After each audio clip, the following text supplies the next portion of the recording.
Membakar Al-Quran bukan kebebasan. Membakar kitab suci bukan bagian dari kebebasan berekspresi. Itu merupakan penghinaan dan provokasi. Kita harus menentang dan mengecam keras tindakan itu, karena bisa merusak kerukunan umat beragama. Kita juga harus konsisten kepada tindakan-tindakan penghinaan terhadap agama, apapun agamanya.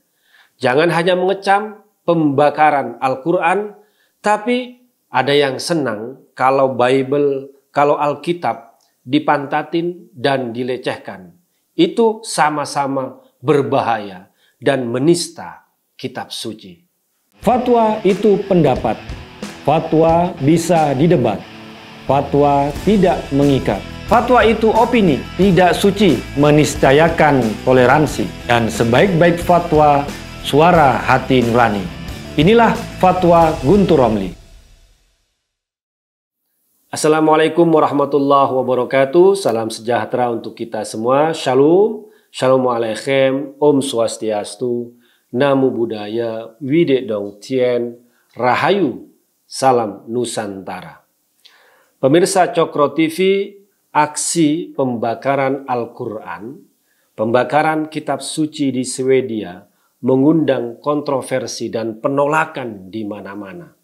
Dan kita yakin bahwa tindakan itu tidak layak dibela atas nama kebebasan, apalagi kebebasan berekspresi, karena tindakan itu merupakan perwujudan dari kebencian yang berbasis pada isu agama, isu suku, dan lain sebagainya. Oleh karena itu kita menentang segala bentuk tindakan-tindakan provokasi melalui penghinaan terhadap simbol-simbol agama, termasuk di dalamnya adalah kitab suci.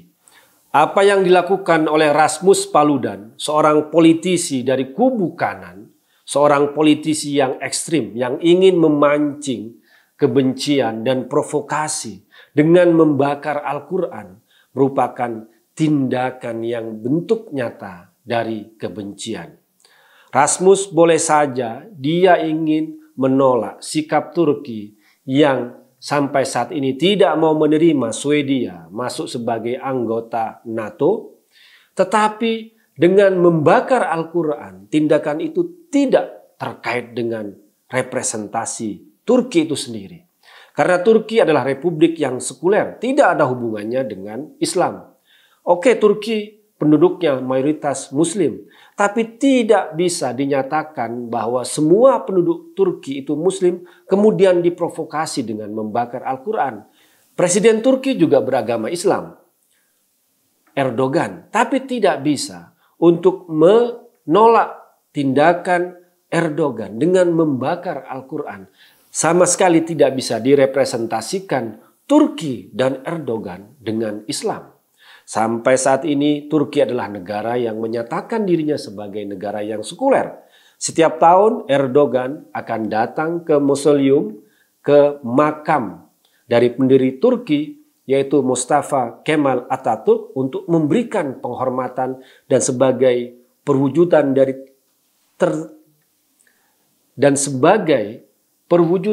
dari takluknya dirinya terhadap sistem sekuler yang sudah didirikan oleh Mustafa Kemal Atatürk. Apa yang dilakukan oleh Rasmus Paludan hanyalah bentuk provokasi yang tidak bisa dibenarkan, karena kalau dia ingin melakukan reaksi terhadap keputusan politik Turki, maka tidak bisa menggunakan Al-Quran sebagai cara untuk menolak sikap politiknya.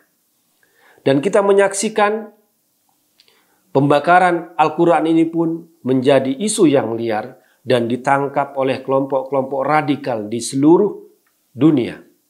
Dan kita juga yang waras pun juga menolak. Tetapi bagi kelompok radikal ini dijadikan manfaat, ini dijadikan dalih untuk berusaha mengkonfrontasikan apa yang disebut dengan nilai-nilai Barat dengan nilai-nilai keislaman. Oleh karena itu kita yang juga meyakini kebebasan, sistem modern juga harus menolak tindakan kebencian yang dilakukan oleh Rasmus Paludan, karena bukan bagian dari kebebasan. Kalau kita menerima, maka agenda itu akan diambil alih oleh kelompok-kelompok radikal yang bisa membenarkan reaksi mereka yang berlebihan. Karena pada sisi yang lain, kita juga menolak apapun tindakan kebencian dan penolakan terhadap simbol-simbol keagamaan. Kita tidak hanya menolak kalau hanya Al-Quran yang dilecehkan, yang dibakar. Tetapi kitab-kitab suci yang lain, seperti yang terjadi di Indonesia misalnya.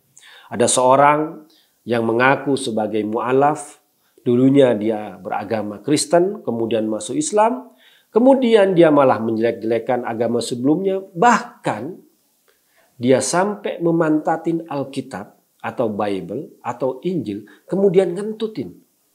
Nah, kelompok-kelompok radikal yang menolak pembakaran Al-Quran oleh Rasmus Paludan itu malah tertawa atau malah senang dengan reaksi orang itu. Ini merupakan standar ganda. Harusnya seseorang ketika tidak mau agamanya dilecehkan, kitab sucinya dilecehkan, maka dia juga harus menolak kalau ada agama orang lain, kitab suci orang lain juga dilecehkan. Karena sama-sama kita memiliki rasa keberagamaan, memiliki rasa penghormatan yang sama terhadap setiap agama. Oleh karena itu penistaan terhadap agama melalui penistaan terhadap kitab suci, terhadap simbol-simbol agama itu sendiri harus kita tolak. Apa yang dilakukan oleh Rasmus Paludan menurut Ketua Umum PBNU, Kiai Haji Yahya Khalil Stakuf, merupakan tindakan yang sia-sia. Dia mungkin berprediksi dengan membakar Al-Quran maka Islam itu bisa dilecehkan. Sebenarnya tidak.